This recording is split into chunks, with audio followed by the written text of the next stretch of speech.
Hi everybody, welcome back. It is day 2 of Treasure Trovember.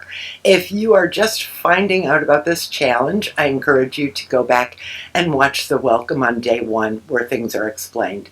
I also encourage you to register for free at explore.collagelab.com, where you will receive a free guide called 30 Tips for 30 Days to help make this challenge really easy for you. Each of the daily videos are very short. I'm going to tell you the prompt and then I'm going to add it to my collage. Today for day 2, the prompt is add a piece of furniture. Add a piece of furniture.